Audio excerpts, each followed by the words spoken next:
Hi, I'm Brendan Martin.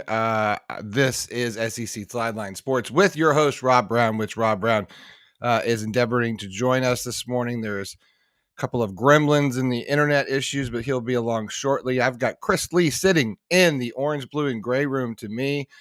He's going to join us. We were a little late getting started this morning, so we are going to just jump right in. Make sure you smash that subscribe button down the bottom right-hand corner.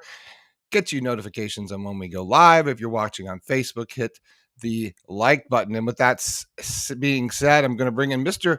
Chris Lee, and you have a myriad of titles. I don't know how to really promote all this stuff, but I guess your podcast is probably your biggest thing you got going, or am I wrong?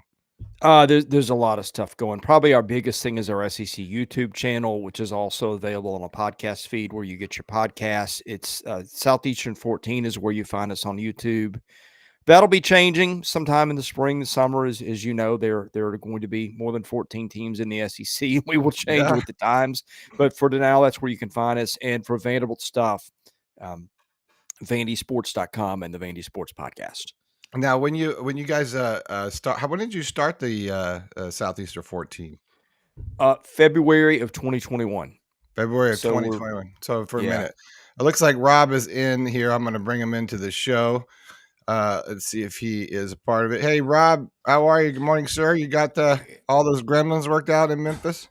I have no idea. We don't know what it is. I know that trying to deal with AT&T and Verizon simultaneously at the same time is like herding cats. And so I'm gonna go over there today and find the guy that I deal with, and I'm gonna have fun with him today. But we're gonna have fun. Well, welcome to the show. Welcome to the show. We are live. I just brought in Chris Lee. We just started. And we were just talking about Southeastern 14 that is going to turn into Southeastern 16 or what other fun name you come up with. What is the name going to be? Yeah. I think it's going to be 16. We have waffled a couple times. Yeah. And now what will happen is we will change it to 16, and a month later the SEC will add 8 different teams or something like that. That's what's going to happen. But yeah.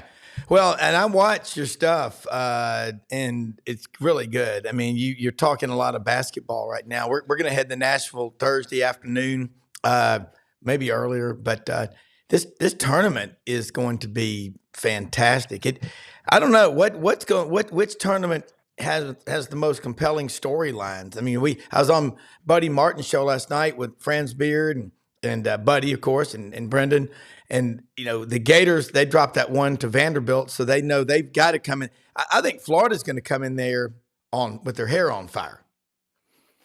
Yeah, I think that's possible. I think I joke, you've got the two halves of the bracket, and I call the bottom half the Ricky Bobby segment, because you got 3 teams that just want to play fast in Kentucky, Alabama, and Florida, and they do, and they're fun to watch. And then the other part, you got Tennessee and Auburn, with very similar teams. You got Mississippi State.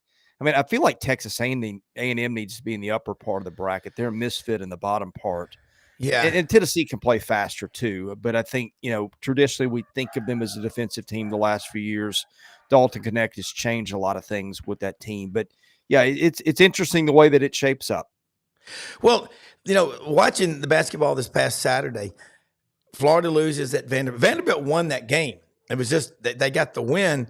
And Kentucky would try to get close, but Shepherd, Dillingham, Kentucky scores like few teams, but they don't play great defense. No. To me, we know there's only one team that's in the top 40 of both offense and defensive stats, and that's Auburn, and they probably don't have an NBA player on that roster.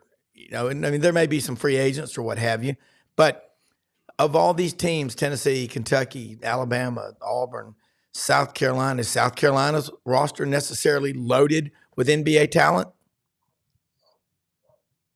No, it's not. No. I mean, it's interesting. I mean, I think the more NBA talent's probably in the bottom half of it, but you got some old teams. Tennessee's an old team. Auburn's got a lot of old players that, Broome, Katie Johnson, feel like they've been around forever. So yeah, you've got, South Carolina, I think I told you this, had more guys on its roster who played more minutes than anybody in the league coming in at the Division I level a year ago. Yeah. So it shouldn't be a shock that they were better than we thought. Yeah, but it is particularly the older part, the upper part of the bracket is an older part, it feels like. Hey, I like that stat. That's what I love about the content that you put out, folks. You need to be following Chris Lee, Southeastern 14. He's put together, it's a great team. You're not going to go on there and get lost. You're going to learn a lot. And I always say get pen and paper handy or pencil, whatever, but take notes. I mean, you listen to these podcasts that he puts out. You just made a very, very salient point with me and our viewers. The bottom half of the SEC teams in the standings is where most of the NBA talent is. Yeah. Expand on that. I think to be clear, I do not follow the NBA. I don't follow the drafts that much. And I do check it from time to time. And when I do, I mean, Dalton Connect is a prospect, but there's talk he's a mid-first round guy. I don't think any of the Auburn guys are prospects. I mean, you would think John Broome 20 years ago might have been, but I don't know anymore. But, I mean, you got half Kentucky's roster or probably first rounders. I would think that Zion Pullen is an NBA player. I mean, I watched that kid play, and he feels like he's an NBA point guard to me. Maybe they think differently. I would think that Mark Sears would have a shot probably. Again, I haven't – this is with just a few seconds of research on mock drafts, and I may pull one up as we're doing it. But it feels like – I mean, probably Kentucky's probably got as many NBA prospects as the rest of the league put together. If you want to go first round, surefire second round picks. All right. Along that line, and that's when I saw where Dillingham's third in a mock draft, Shepherd is fifth, Dalton Connect is 13th. But you're right about that stat. The Stat Tiger. I love having Stuart Carter on the show a lot. He does stuff with Auburn Undercover and has inside the Auburn Tigers for years, puts together data like nobody else. He uses a stat in football, and it's going into the season, number of players who have started 20 or more games, number of players who have started 30 or more games. It's a lot of analytic algorithm type stuff. God, it really makes sense. You just talked about South Carolina. Here's what's a cool story. Picked last in the SEC, 14th, okay? And they end up finishing tied for second and have their best season win-wise in program history. And that includes when they went to the Final Four with Frank Martin in 2017. We're living in a different world. Would you say that the era of these blue bloods, people being scared of them, is passing away? There may be something pertinent in there. I might phrase it a little differently, and you heard me hammer on this in football. I think it's an era of more parity because of the portal, because of NIL, because of all those things. I was listening to Gary Parrish, the podcast that he does with Matt Norlander. That's one of the two places I go to get my general college basketball information, the other being the Field of 68. Because I watch all these SEC teams, and I try to be ready to hit the ground running in March with the other teams, which I don't have time to watch. But if you listen to other people talk about them, that's helpful. And they were running through the 4th 1-seed line. And the conversation with Matt Norlander that Parrish was having was, all right, we got Purdue, Houston, UConn locked in at 1. And then it's, okay, we got Tennessee, North Carolina battling for the last one. That's perception. And Parrish said, hey, wait a minute. This is pretty close, and I could see this breaking a number of ways based on the tournaments to play. So you got those 5 teams. He said, I think Arizona still might have a shot. Marquette, Iowa State, Baylor, Creighton. That's what, 8, 9 teams? Yeah. In contention for a 1 as we go to the finish line here. Now, I think those are, and he made it clear, those are slim chances, maybe 1% chances. But here's the point. I don't ever remember a scenario where that was happening. Furthermore, they talked about how Connecticut is going to be the betting favorite to win the whole thing. Yeah. Purdue is probably going to be the number 1 seed in the tournament based on resume, and Houston's number 1 in the computers. Yeah. So we got it all over the place. I don't ever remember where you had 3 teams with a case for the 1 overall seed like that, and this many teams competing for the 4th one. I didn't answer your question directly, but I think that's the storyline that keeps playing in my head. It's this parity that we saw in college football. It is now feels like to me carrying over to basketball. Yeah. So I agree with what you just said. It's not really a fear. I mean, Kansas, Duke, North Carolina, Kentucky. Do you think about those 4? And Indiana. Temple is the 5th winningest program in college basketball history. And there's only like maybe half a dozen schools in America that rank in the top 25 all time in wins for college football and college basketball. Texas is one of them. That's hard to do, but I think you're right. There is more parity. You watch the late night games.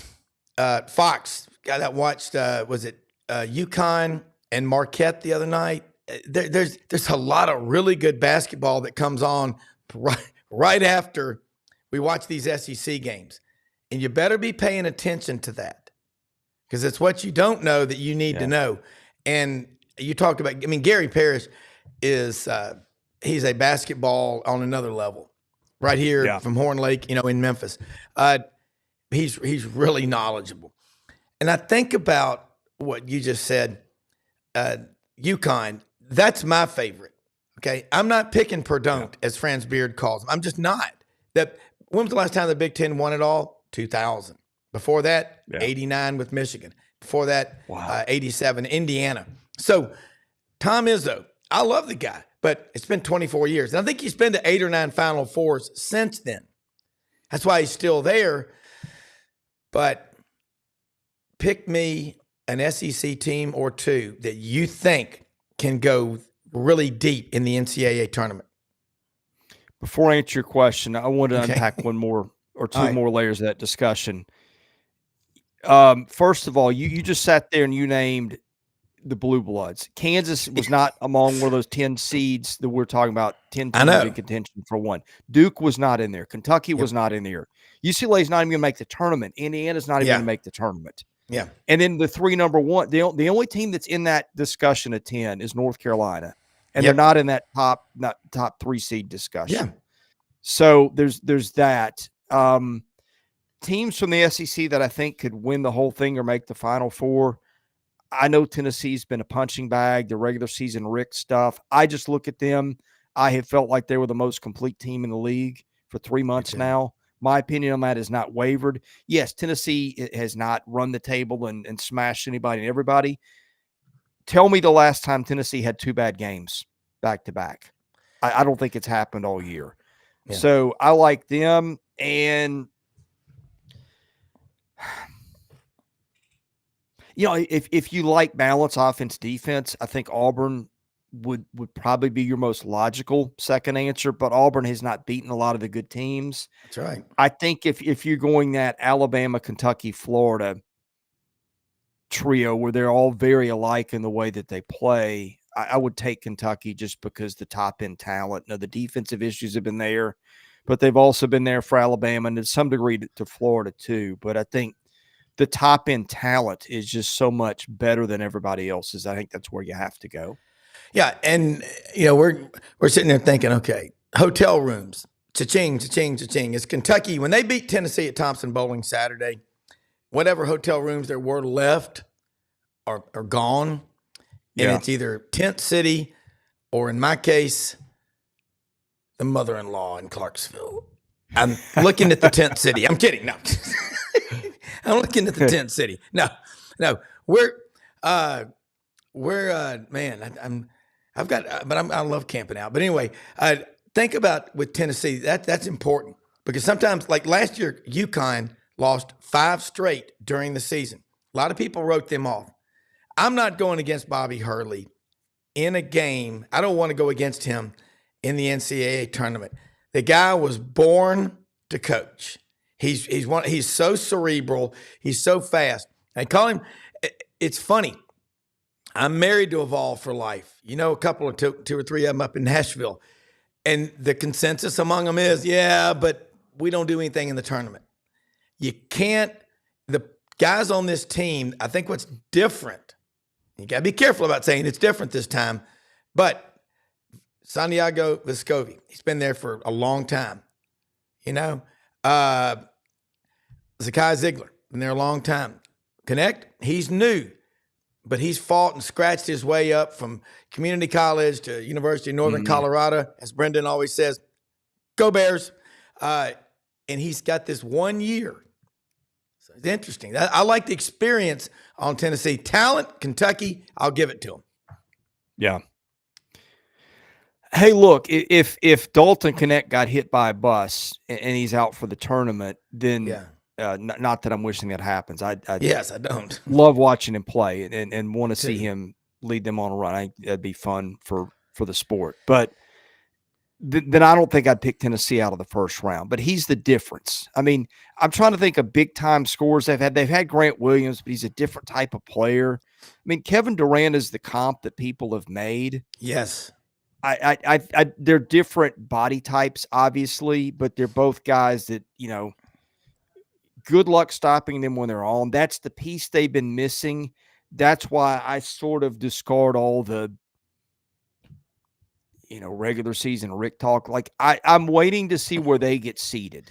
Yeah. Because I think if they can get the final one and get out west, they've got a really good shot at getting in the final four. I worry, though, that if they get a 2, unless their matchup against North Carolina, I mean, Purdue has beaten them once. Zach Edey's just a hard guy for them to stop. They have trouble with elite big men. Connecticut, I think Connecticut's probably going to win the whole thing. And Houston, just because they can really grind you defensively. And they've got an elite point guard in Jamal Shed, too, which is going to be a problem for a lot of teams. But yeah, I think if they get the right matchup, and I think that's why winning in Nashville and scoreboard watching could be really important for them, because I think if they keep them east, I'm going to presume that they're going to get matched up with Connecticut. That's not who you want to be in a region with. And so I think a lot of their chances right on where do they get sent and who else is in the bracket. Kansas, the more they lose, the higher they go up in there. They don't really move. They lost a bunch of road games, maybe 6 in the Big 12. Houston. Yeah. Houston's good. Last year, they didn't win it all. I mean, they had the Final Four in their hometown, but they also had to go to Legacy Arena and deal with Auburn in the second half. They took care of the Tigers. But there's something about UConn, and you and I and everybody watching this show knows this. The Big East basketball, the guard play in that part of the country, it's just better than Ezra. It's better than the rest of the country. I mean, team after team. You think about in the heyday of the Big East at Madison Square Garden, when Bill Raftery is calling a game, and the guy's shooting, he goes, onions. It's a cultural thing. Basketball is in the Northeast, like college football is in the Southeast. That's why you see these teams like a St. Peter's, or you look at these small private Catholic schools, Jesuit or not, they're really tough this time of year. Creighton, another Jesuit school. Give me your best conference, top to bottom, right now, please. Well, as an aside, one fallout of the last 15 years of movement is the destruction of the old Big East, which that tournament was electric. The teams, I just think that, and you got a lot of them still together. It's built around Jesuit Catholic ties. I think that when they had Syracuse and all those, it just was phenomenal, and it should have never happened, but that's the world we live in. Yeah. Best conference top to bottom, I think it's probably going to be the Big 12. And by the way, you mentioned Kansas. Yeah. They're holding McCullough and Hunter Dickinson out, and they're really thin anyway. Kansas may not get out of the first day. I don't even know who they play. But, they're thin already, and if those guys are hurt going into the into the NCAA tournament, there's a team that will get out of the first weekend, I don't think. Yeah. I think you've got Houston. If Kansas were healthy, then there's still a team that could win some games. You've got Iowa State, you got Baylor, you got some teams at the bottom. You got TCUs, you got Oklahomas that have got a chance to make the tournament. I think the big Texas Tech is in there too, of course. Yeah. I don't know. I just think their depth and balance and they always have a lot of teams in that top 4 seed range. That's going to be the case again this year. I just think the Big 12 to me feels like the best basketball conference until somebody steps up and takes it, and nobody's done that recently. If you took a survey, and by the way, let me say happy birthday, Elizabeth, my sister, Elizabeth Polk Brown. Many, many more to come. Love you. Happy birthday. She's watching right now. She's a big Auburn fan. But I've got to say, if you took a test, I guess did research, the one thing about the Big 12 and around the country, you go in areas where there are kids out in the neighborhoods playing ball. Yeah. I don't care what kind of ball it is, but they're outside playing. In areas where there's not a whole lot to do, you're going to have better players. I remember asking Tracy Rocker, he was a very good football player at Auburn. I asked him one time, May of 2010, he was speaking up in Memphis to an Auburn Club meeting. I said, what's the biggest difference in the kids when you and I were in school together and the kids now? And he said, that's easy. He said, the kids, when you and I were growing up, our parents had to come look for us to get us in at night. We were running from each other, running from the cops, playing ball, anything we could do to keep score. Now, kids laying around doing this all day. And so they get dropped off, at practice. They've been in the air conditioning all day. We got to toughen them up. They're coming in here with all these stars, and they've been to all these camps, and it's me. All of a sudden, they get to campus, and they're one of 100. I was the best on my team. I just think the basketball in the Northeast, it's a cultural thing. Remember Dean Smith, all the great guards he got out of the Bronx and the Queens? I mean, Kenny Smith comes to mind, but I don't know. I love college basketball. Once watching your podcast, by the way, Chris Lee, Southeastern 14 is on with us right now. Do your brain a favor and watch what he puts out.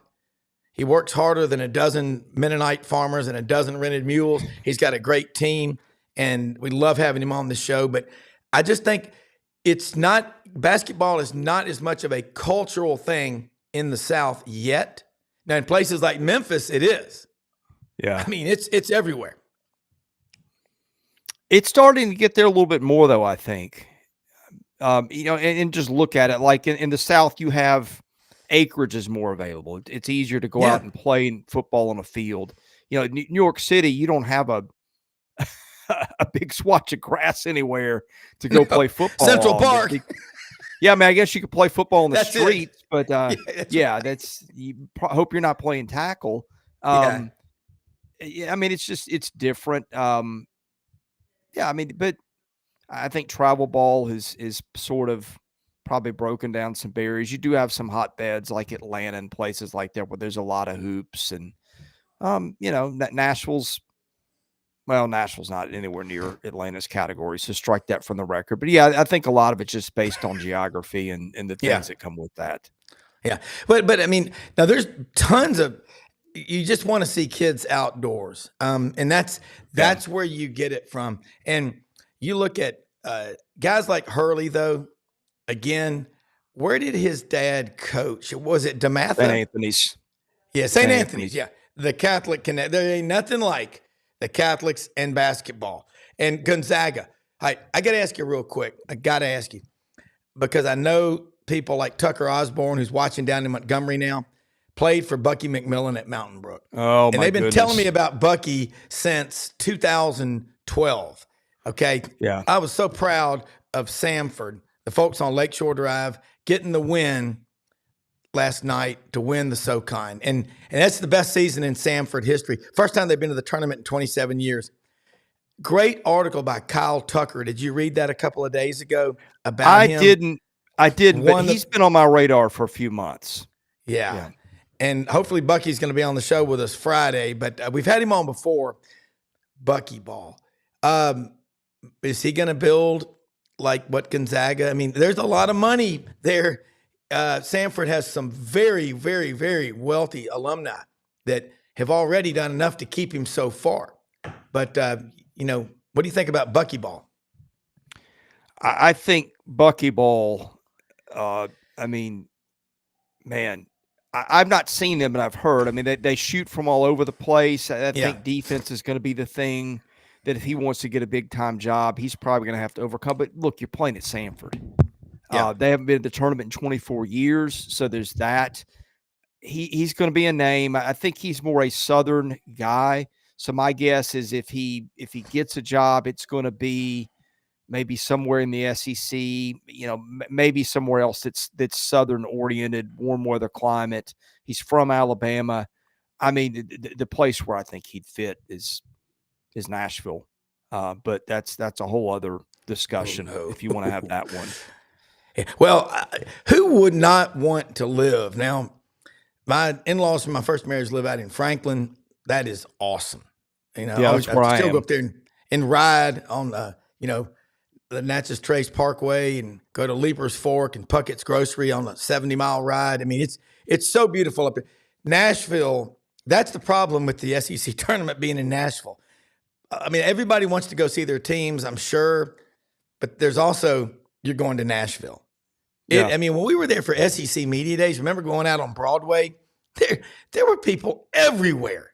And the rain killed that. What was the group? There was a group that were going to have an outdoor concert, and they had to cancel it because of weather.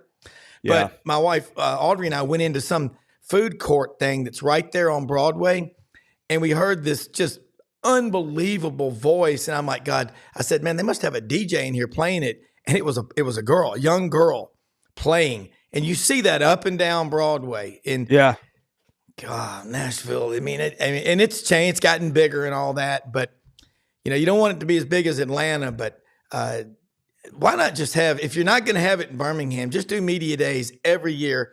Swap it Nashville, and Atlanta does a great job too. But man, the ability to just walk out of the hotels on Broadway. Nobody's got a better deal than Nashville. Well, look, there is talk that eventually media days and headquarters and things like that will be headquartered here. I'm obviously here for it out of selfish convenience, but it makes a lot of sense. Yeah. With the airport I was there dropping family off this morning. I mean, every time you go, that place is expanded or added something new. So I think it makes a lot of sense for a lot of reasons, one of which is, you've got a school in your conference in that city, among other things. But I hope we get there. We'll see. Yeah, I mean, it's going to be, looking at it the last few minutes before you've got to go, when you think about the crowds that are coming in, is this all Kentucky, or I think everybody's starting to follow their teams, but still Kentucky will have the most fans of anybody. Well, let me throw this at you. We were having this discussion on our SEC tournament prediction show yesterday, in which we all revealed our brackets. But what is that when you go on ESPN and you're looking at the college basketball scoreboard or football or whatever, it says tickets available as low as X. What is that amount if it's Tennessee, Kentucky in the championship game?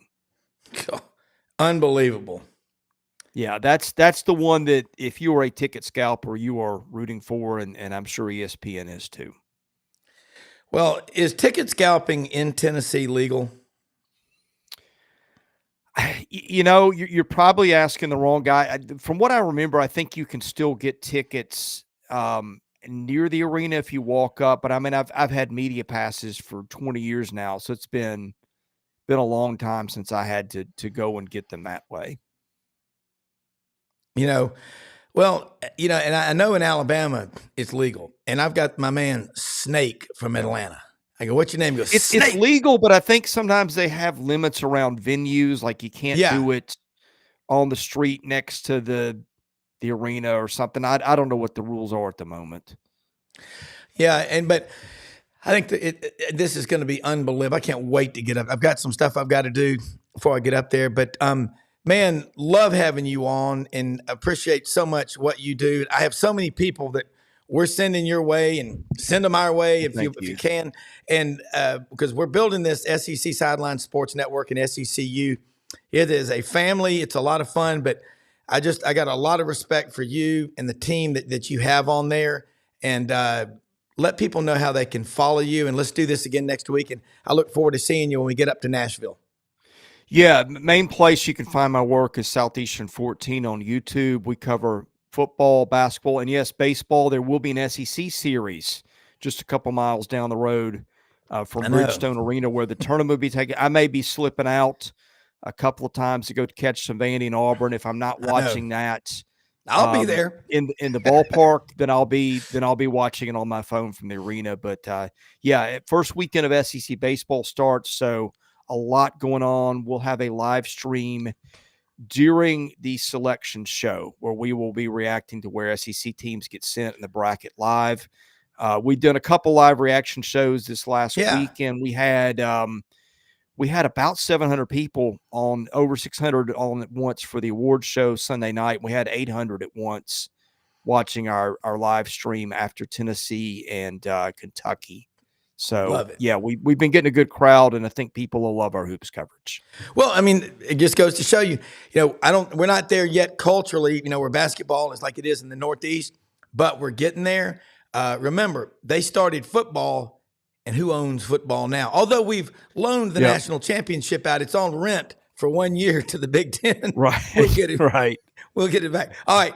Thank you. We'll see you in Nashville, man. I love having you on here. Appreciate it. And likewise. Thank you, Rob. All right, you bet. All right, we're going to have Yancy Porter on with us here in just a minute from Rebel Yell Hotline. Catch him Monday nights, 6 p.m., Sports 56 WHBQ in Memphis. And also, Super Talk Mississippi goes out all over the great state of Mississippi. They have a huge audience.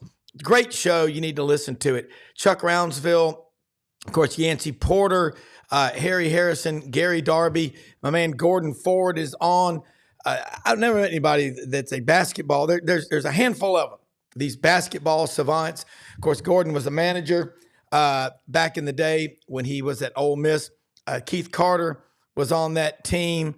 And, oh, my God, do they know basketball? But anyway, Yancy will be on with us in just a minute. And then Rodney Orr, Tighter Insider. Of course, he's written a pretty cool book, Bigger Than Bama, by Rodney Orr. And we'll put the QR code up there for you in a few minutes so you can order it. Now, those Gator fans right now, you can see over my right shoulder, I'm like the weatherman. This cold front coming down from the middle of America, going to be moving in by the weekend. Going to bring some rain and showers with us. Highs in the 70s, but that colder weather could produce some storms, so be ready. Now, you can see my Florida, it's all 16. We got ahead of the curve. Now, my friend Barnwood Brenda, Batesville, Mississippi, and her daughter owns this Bim Bam's Grill, food, wings, cold beer, everything on Jackson Avenue in Oxford, Mississippi. Brenda will make you one of those. They're $800, hand carved out of cypress, cedar, whatever wood you wanted to do it with. That was carved out of cypress. But anyway, love having this Chris Lee on here. The bottom line, folks, when we start taking a look at the Southeastern Conference, this league is getting better. You talk about, and we use this term parity a lot. Sometimes parity can mean you just got a lot of bad teams. This year, top to bottom in the SEC, and we're going to find out if our theories are correct or not when they get into the NCAA tournament, because that's when you start playing more teams. That's why I keep going back to these small private Catholic universities. They are just basketball havens. And Gonzaga, you think about St. John's, you think about Georgetown, Creighton. There are so many of them around, St. Joseph's, you name them. Villanova, and I go back to some really cool stuff that was said. And before I get to Buddy, Jay Wright, before he left due to the frustration of the NIL, it was so bad. Jay Wright left, but he said when they first got to Villanova, they were recruiting in their first 3 years 5 or 6 5-star recruits. Okay, They did that, and they weren't winning. They were about 500. They realized they weren't recruiting to the model that fit the culture of Villanova. Small, private, inner city, Catholic university, very rigid academic standards. And they began to recruit to the model, and Jay Wright won a couple of national championships. But now he's an analyst on TV. I predict he comes back into coaching. I don't know where, but you can't keep coaches coach and players play. That's how it is. Buddy, back in the new studio. Hey, Rob, how you doing? Good. Back in the studio. You have been there since last night when I was on your show. Exactly right. We're having a little internet problem here. We're trying to get it resolved here. Brenda's on the phone to me, and he's told me what to do. What's up, Okay. Brenda? What do I do? Rodney is Yeah, if you see Rodney in Yeah. there, see if you can bring him. I'll see it. Let's see if Rodney's on there. Yeah, Rodney Orr, Tighter Insider. Here it is. Rodney Orr, Tighter Insider, is with us right now. And, buddy, we got Rodney Orr. Rodney, I just was talking about your book. We're having some technical issues today, but I'm holding up your book for people to see, Bigger Than Bama. All right. It's a great book. I started reading it, and it talks a lot about the influence of your parents and your faith in your life. And it's an incredible story of what you have been through. Personally, I recommend people buy a copy of this book. People need to read more. Rodney, spring practice is underway in Tuscaloosa. It's underway in a lot of schools around the Southeastern Conference. Kalen DeBoer is a new coach at Alabama. I know that you're given complete access to attend to all the practices and ask all the questions you want. So how are things going? Well, that's not exactly true. April Fool's is coming up, though. Never mind. Yeah. But yeah, we have gotten a little more access. Obviously, I mean, we've been allowed to watch 30 minutes of one of the practices, the first 30 minutes, and it's then of course breaking out of the Saban mold here, we're allowed to speak with the assistant coaches, the coordinators, and last week we had that opportunity on both sides of the balls. That was really interesting. So it's been a little bit more access.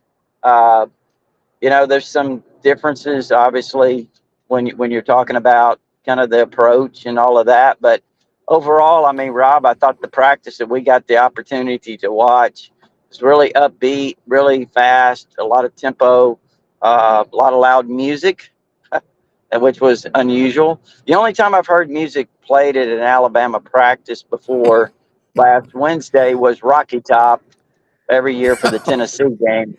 With that said, no, I mean, I think Kalen DeBoer's made a lot of the right moves, and looks like the transition's going pretty well right now. Yeah, Buddy Martin, Brendan's dad. Wait, hold on. Bear Bryant's not there? He's left? Hey, Rodney, I don't know if you've met Buddy before, but Buddy Martin's one of the best sports writers in America. My friend and a great mentor to me. He was on the old Skywriters tour. So we're having some technical difficulties in the studios down in Ocala. Buddy is over in Panama City in L.A., Lower Alabama. We still claim that, don't we? Yeah, we still claim it in Alabama as Lower Alabama. But, Buddy, jump in here. Y'all can't have it, and y'all can't have it anymore. I'm here now, and I have rights, ancestral rights, because my great-great-grandfather lived in Florala. Was the preacher at the First Baptist Church of Florala 100 years ago. So you can't have it anymore. I'm taking it back, okay? We've got a war started for Lower Alabama. No. But, border war. Buddy, jump in here with some questions for Rodney, because he has covered Alabama for close to 30 years. Nobody better. Folks, Tighter Insider, it's only $48 a year. This is the May Veterinary Clinic, Tuscaloosa, Northport. Tighter Insider report. But, Buddy, jump in here with Rodney. I've seen Rodney on the show a few times. I know he knows his stuff. I've been watching Alabama football a long time, and back to Bear Bryant, by the way. And I thought maybe the guy who knew the most about it was Feinbaum, but maybe Rodney might be my new Alabama guy. He probably knows more. I'm anxious to see what happens there. Rodney, you talk about you like to pretend like things can be business as usual, and DeBoer obviously did a fantastic job at Washington. He's the guy that you think might be an it guy, but boy, I'll tell you, I wouldn't want to be the guy replacing Nick Saban. And we all know that's an obvious story. It's so hard to follow college football right now because it used to be like 5 or 6 teams. You got it covered. Those are the same. They always make it to the end. But there's so many new teams and new coaches, and with all the changes in the rules, I can't keep up, Rodney. I can't keep up. I'm pretty good at it, but I mean, my guys, explain to me in 25 words or less the meaning of NIL. I mean, come on. So I'm all for progress, and I'm going to say this to Ryan. Rob knows this. I'm a longtime advocate of playoff system back in the day, and I'm not bragging on myself here, but I just said back when I was in Jacksonville in 1990, I wrote a column saying it's time for the NCAA to skinny up, get your top 65 teams, and go play, and get a playoff going. And I thought it was a competitive TV market, and the NFL was killing them. Well, guess what? I'm sorry I ever said that, and I'm beginning to wonder if we'll be sorry now because things are going too fast for me, Rodney. Yeah, well, listen, you're not alone. They're going a little bit fast for me as well. But there's this thing is really changing. Like you said, it's changing rapidly, and I think a lot more change is coming right now. There's got to be, because if they don't get a grip on what's going on with this NIL and this transfer portal and have some kind of boundaries, it's a free for all right now. But what I don't understand is, because I'm not real smart, but I do know that I said 4 years ago that when we saw this coming, I said they better coaches, staff, Nick Saban better hire a retention staff because this is going to go crazy. And these kids jumping ship. I mean, Julian Sayin was here for 2 weeks. He went through Rose Bowl practices with Alabama. He went through Rose Bowl practices with Alabama, and now he's at spring practice with Ohio State. So I mean, it's crazy. It is. It's not the college football that you said obviously you covered Coach Bear Bryant, and you went through that era. I did too. That's when I, first started following Alabama. So, it's nothing like it was back then. I'm not one of for these sure. get off my lawn guys. I mean, I understand. I like a lot of the changes in football. And you remember now, you probably go back with me and Rob in the regards that we used to see one game a week in college football. Yeah. Oh, now if we don't have every SEC game on, we're upset. And it's okay, I guess. And I like it. It's great. The growth of the SEC has been phenomenal. Rob, hold that book up again. Yeah. It is a great book. I think I saw it said bigger than Mama, right? Bigger than Mama. Wait a minute, Bama. Yeah. No, it's a great book. Let me throw something at both of y'all. And I would love to have this man on the show. Rodney, our mutual friend, and I have talked about him. Keith Donovan, who is now the historian for college football on ESPN. He talked about in that 150 years of college football, the great ESPN special that Ivan Mazel, we've had him on the show, was the executive director, producer. He's from Mobile, Ivan is. Yeah. He's on 3 now. He's on 3 now, yeah. He was so good talking about that. He said, back in the 70s, when we were growing up, you had essentially a television aristocracy of the same teams. You could be on, Rodney, only 5 times in 2 years. But look at the teams that were part of that television aristocracy then, and then there were teams on the next tier that were on a lot, but not as much. They're pretty much still the same, Rodney. Well, yeah, they are. I mean, Alabama, Ohio State, Notre Dame, all that. But they're still on, it's just like you said, so many, like Buddy said, I mean, you got SEC Network, you got ESPN. At that time, you only had ABC, And when there was a national doubleheader coming up that next weekend, I mean, man, we were in hog heaven, man. Order that pizza, Man, we're going to get some college football. Hey, I watched a lot of those games. That one game a week, the game of the week. I watched those games so I could watch the score scroll across the bottom of the screen, every now and then when they'd flash a score, and Bill Fleming might occasionally do a cut in or whatever. But it was a totally different time. And I'll tell you this story too, not to deviate too much here, but Buddy, you mentioned him a week. And growing up an Alabama fan in South Texas, Corpus Christi, Texas, we didn't have access to Alabama coverage there. Okay. So, as you know, back in those days, Rob and Buddy, long distance fees on the weekend were maybe 17, 18 cents a minute, Yeah. whatever they were. I'd call long distance to my brother who lived in Mobile, and this is in the book. He'd put Yeah. the phone by the radio. Yep. And Yep. I'd listen to the first half long distance, hang up at halftime, call back 15 minutes later, listen to the Yeah. second half. So that's Absolutely. the Well, way it was back Yeah. then. Yeah. People don't understand that the younger generation. Yeah. We Well, not used only to that, have you could radio. call your Yeah.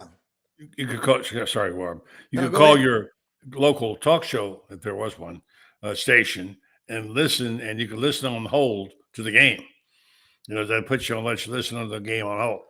The greatest thing I ever saw was when I went to CBS to work there with Bradshaw back in the day, was to go in on a Sunday and see every NFL game.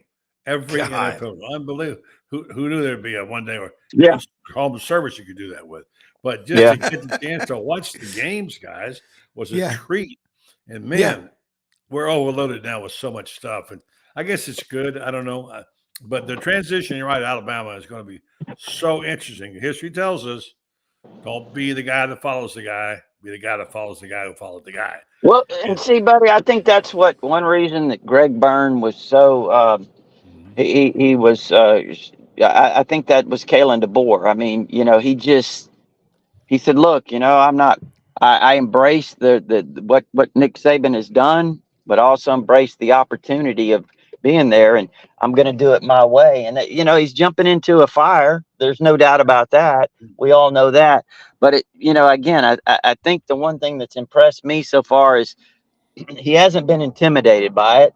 I mean, they analyze every little thing here, as you know, and again, I mean, some of it could have already blown up on him, and it didn't. Caleb Downs jumped in the portal, goes to Ohio State. They made a big deal out of that. Julian Sayin goes to Ohio State. Ryan Williams had decommitted before DeBoer ever got the job. Now, here's the impressive thing: 15 days later, DeBoer gets Ryan Williams to recommit.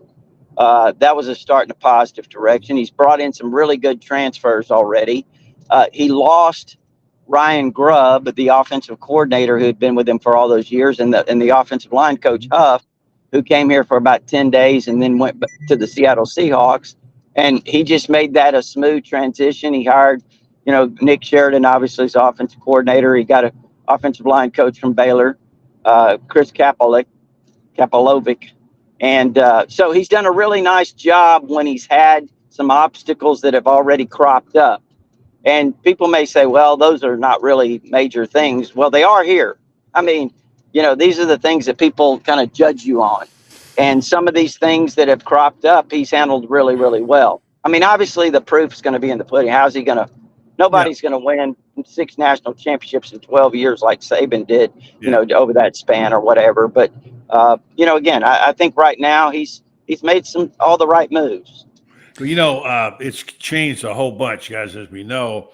I'm not of the mind that he can't do it there. But if you go back in history, how many coaches can you name who were successful after following the guy? Now, Gene Stallings didn't follow Bear, right? So, No. Right. Bill Curry. So obviously he would. But I mean, one of the guys and Urban Meyer didn't follow Spurrier, but the same specter was there, even though it was a couple of generations removed. And this is for Urban. I've talked about him many times. It was a daunting task. I did a book one time that had a picture of Spurrier and sort of a cloud overlooking Florida football and Werfel and Meyer, whatever. And someone brought it up to him and said, "Do you feel like Steve Spurrier is watching over you?" He said, "Yeah, and they ought to be. He's earned the right to do that." Urban, of course, as we know, won 2 national championships. But you want to be the guy that follows the guy. I don't know what will happen. They got a good coach, a really good coach. And why wouldn't he take the job? Of course you're going to take the job. You're going to be the coach at Alabama? Take the job, So that happened to me 1 year ago. You'll appreciate this name, Rodney, Ray Perkins. Yeah. Much hated by many Alabama fans. A friend of mine, I was in New York and when he was coaching the Giants. And I was at his house in Franklin Lakes on a July 4th weekend. Just he and I and our wives. We played tennis that day, and we're sitting there having a brew and cooking a steak. And I said to him, "What are you going to do when they call you in Tuscaloosa and say come home to mama?" But you know, Bears going to retire, and there's about 3 or 4 guys who they look at, and you're one of them. Without batting an eye, he said, "I'm going to go." You leave the New York Giants? You go, "Yeah, I'm going to go if they do," and he did. Now Ray made a bunch of mistakes, not the least of which was taking the tower down when he did.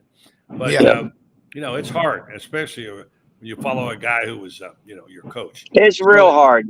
Yeah, I mean, you make a great point. History does not favor the guy following a legend for sure. And you know, Perkins did do a good job. I mean, he inherited a really tough situation too. It's a little bit different. I mean, Coach Bryant's recruiting had fallen off a little bit, and you know, the Alabama people didn't realize that. They thought that everything Coach Bryant did was you know, and they thought Perkins was inheriting a gold mine, which he was not. At the time, because again, it had been depleted. But you know, so we'll see. I mean, Kalen DeBoer, he's got a great track record so far. 104-12 is his record. Played for the national championship this past year. He's a great coach, but you know that doesn't always ensure success. Well, Rodney, and thinking about that, when he gets to Alabama, just when he sees the crowd at the spring game, that's going to send chills up his spine.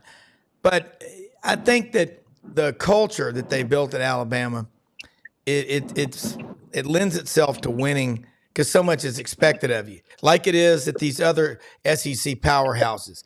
Coaches don't sleep well at night after a loss, and they shouldn't, because they're getting paid a lot of money. But that's like people in business. If you own a business and sales are down, you know, you worry about being able to keep the doors open. Pressure isn't necessarily a bad thing. Raising the bar is a great thing. And making it to where people don't fear failing, therefore they work harder, is dangerous.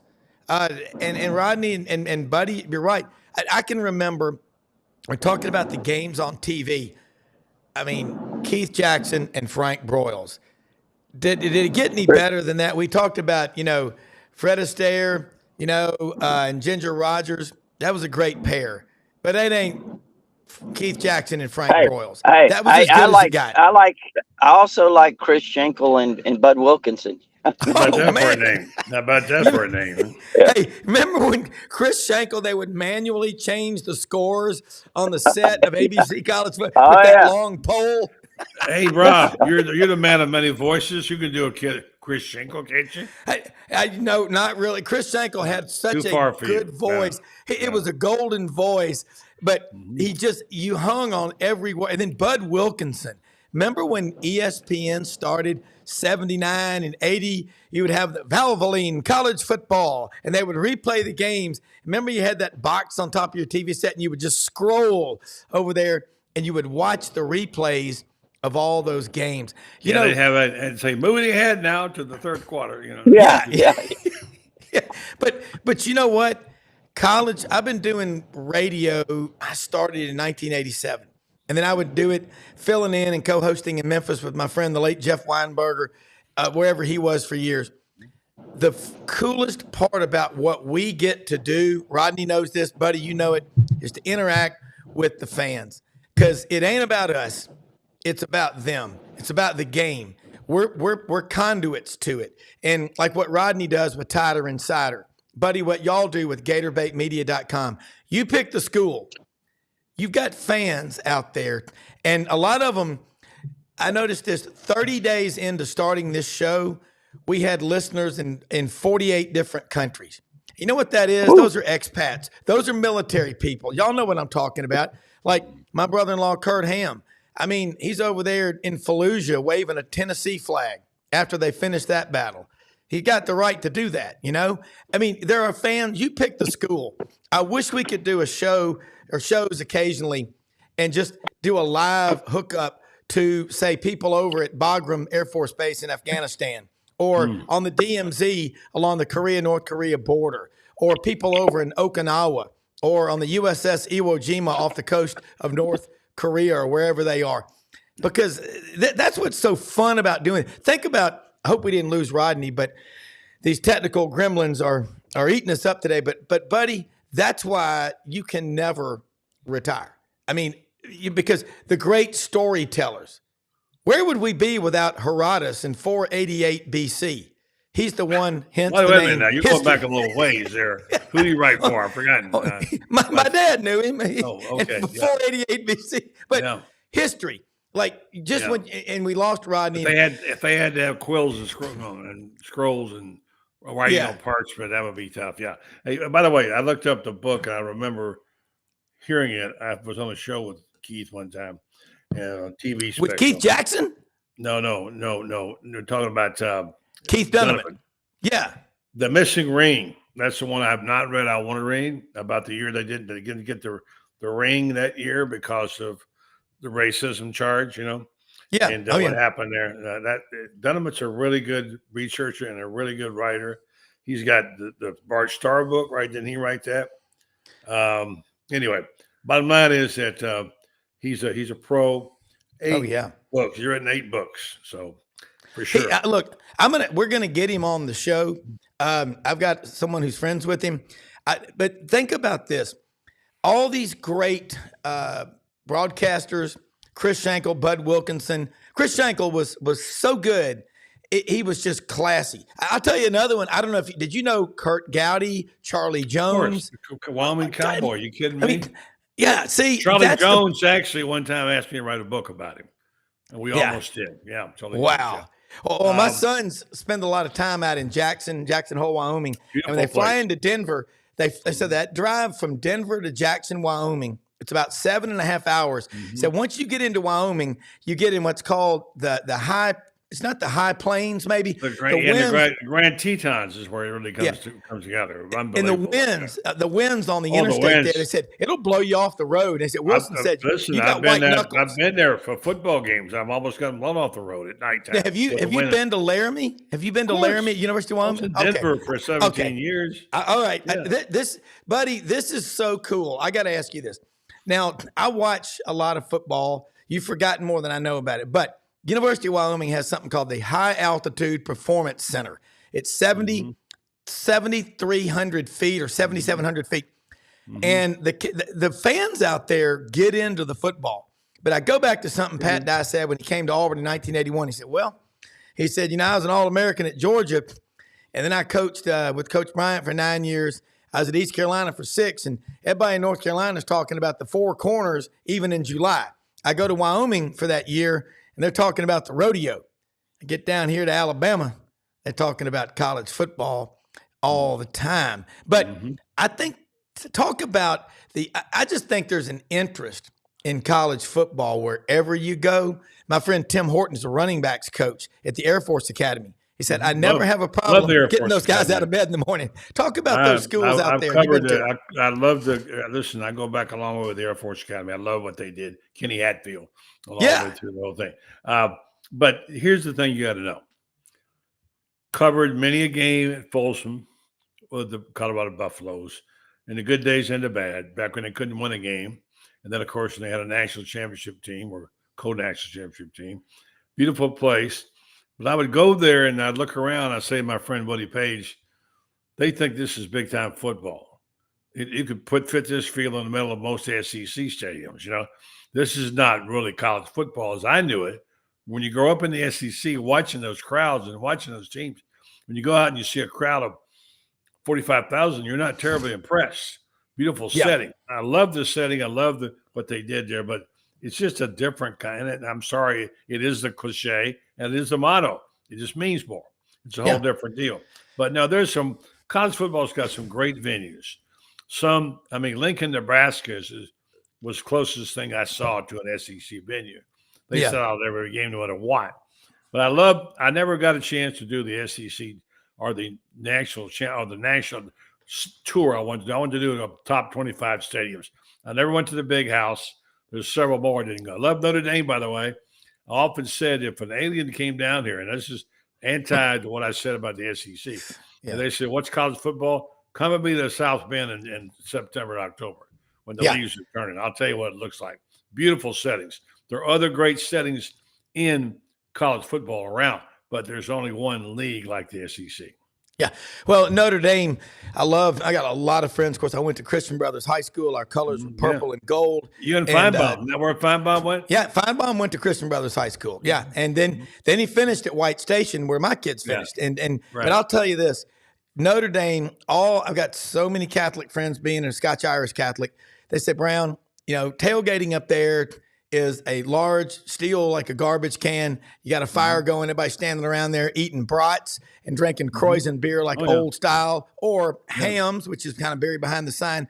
But they talk about, and there's a mass in every dorm on campus every day. And that's a big deal. But touchdown Jesus and all that. And Doug Dean, our good friend, AU Dose in Birmingham, he's watching right now while he's working, talked about, putting something like that up at Jordan-Hare Stadium. But there's only one touchdown Jesus in South Bend. But around the country, I wish you would write a book, buddy. And I think it would be a great one for you to write about your experiences as a writer, because we are in an era where people throw 600 words against the wall and they hope it sticks. And the grammar, look, I still indent 5 spaces to the right when I start a sentence. I had a typing teacher in high school, Brother John Michael. The man was at least 8 feet tall, 400 pounds. They wore those black robes with the white collars. And would rap your knuckles if you did it wrong. Oh, let me tell you, if you looked at the keys, he'd say, don't look at the keys, you boob. If you did it again, he'd say, don't look at the keys, you jackass. The third time, he grabbed you by the back of your neck, out of your seat, and you were typing with your face. I learned valuable lessons, but I wouldn't swap it for anything in the world. Just like last night, that was one of the coolest shows. Thank you so much for letting me be on there with you and Franz. Great. Franz talking about the story about the Florida player, what happened. And Franz got emotional. Yeah, I never knew that. I kind of take claim for discovering Larry Dupree because I saw him play in high school and covered high school. And I went back and told my boss, who was a sports editor, they got this guy, Larry Dupree, but Clinton, Florida's not even looking at him. Yeah. They weren't. And the word got out after they found out what kind of player he was. Georgia came after him. As soon as Georgia came after him, they went and signed him. And as I said, Tommy Shannon, who was the guy that Spurrier succeeded in Florida, and I don't mean to bore people with Florida stories, tells me to this day, still the greatest Gator football player he ever saw, he played with him, was Larry Dupree. And most people never heard of him, but he was a special. No, that's fun. Listen, talking about the stories, you and I are going to be doing something soon, hopefully, called SECU. And here's the kind of thing I'm talking about. What's your experience in Austin, Texas? Well, I was blessed to be able to go out there a couple of times. Once for a seminar when Walter Byers was the head of the NCAA for 5 days and go through that. They had a guy named Jones Ramsey. It was an SID. Now, for those of you who don't know what an SID is, Sports Information Director, they were unbelievable what they did. Bob Hartley of Mississippi State would come to the airport and pick up visiting writers, whatever. But Jones is a big old guy. And when I was out there at the tournament, we had at the seminar, we had a ping pong tournament, and I won it somehow, and I wound up with a Texas shirt, pullover, and I love that shirt. I love because of the tradition. I love Texas. But Jones was famous for saying, out here in Austin, we have 2 seasons, football and spring football. That was his famous quote that was used. So, and he was right. Anyway, I know we're running out to the end of the time here. No, let me say this, that when you look at what is going on, I love hearing this because we're going to be doing with Ken Capps, Football Writers Association of America. He's a great writer. He's on the show every week. He takes off a little bit after football season until media days crank back up. But we're going to talk with him. We're going to talk to people. Do you have our room in Dallas yet, by the way? No, but I don't have it yet, but we're going to have to get a place for our headquarters out there because we'll be doing the show there. Yeah. And here's the thing. There's going to be a big billboard on I-20 when you come into Dallas. It's going to be 40 by 40 feet, and it's going to say Texas in orange and white, and in the bottom right-hand corner, welcomes the SEC. Yeah, I know. It's kind of reverse. It's the other way around, just in case you forgot to. We're welcome in Texas. But that's okay. I get it. Yeah, but we're going to have – I was out at Hewlett & Dunn Boot and Clothing Company in Collierville, Tennessee, hewlettandunn.com, one of our sponsors, last week talking to Charles Hall, the owner. We're going to do one about the hat sizes, and he's already got it ready to go. He's on spring break this week with his kids, but we're going to go out there and talk about – Are you going to go black hat on me? Are you going to go black hat? a cowboy hat, a black hat, like Rip on Yellowstone. Or there's a brown and a tan hat, or a white hat. Rib wears that black hat like nobody else does.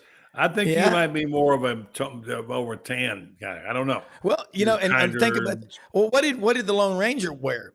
A white hat. White. Okay. What did Roy Rogers? What was Roy Rogers' horse's name? Trigger. Yes.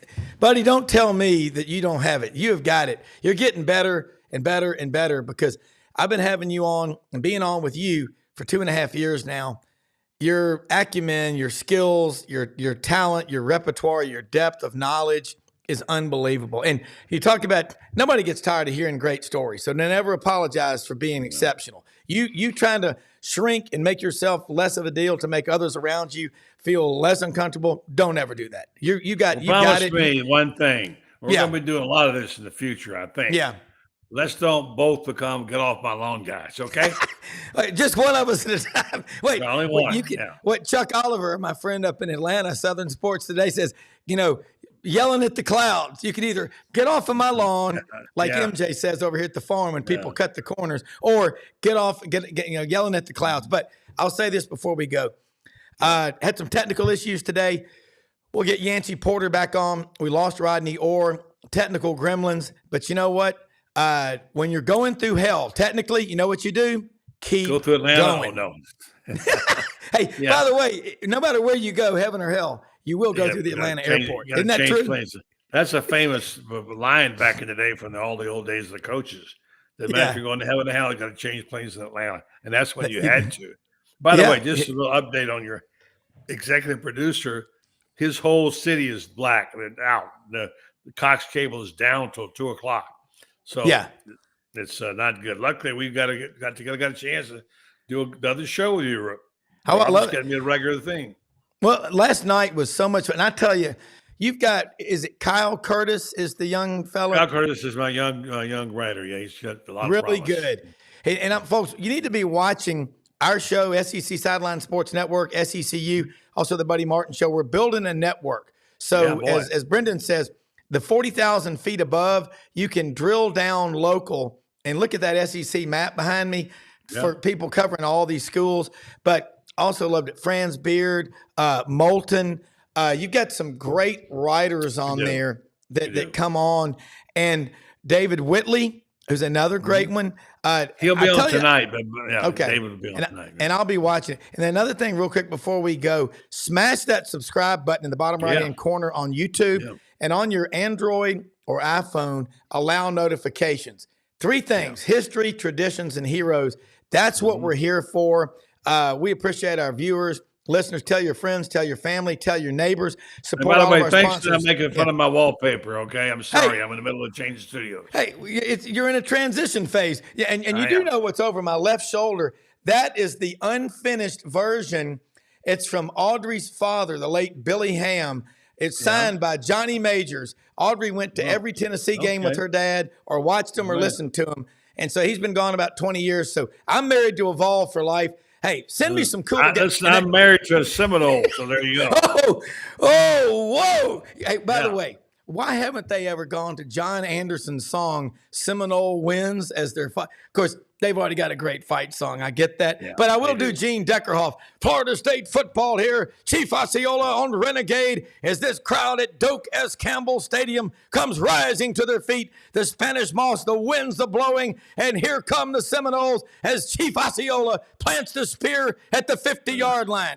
I mean, that Deckerhoff was a very Deckerhoff, it pains me to say it, was a very underrated announcer. He would do the Seminoles on Saturday and Ducks on Sunday. And he's still doing Tampa Bay Bucks. Yeah. But he's not doing the Seminoles. But look, unbelievable. Thank you so much, buddy, having you on the show. But we'll be back on watching you tonight at 9 p.m. Eastern live. There you go. Where can they get you? Well, you can go to just do the Buddy Martin Show on YouTube. You'll find us there. We'll be talking. We have our usual cast of characters. And tomorrow night, we're going to have the head ball coach talking about the new award he got, which for the outstanding people who made the Walter Camp All-American team 50 years, 60 years later.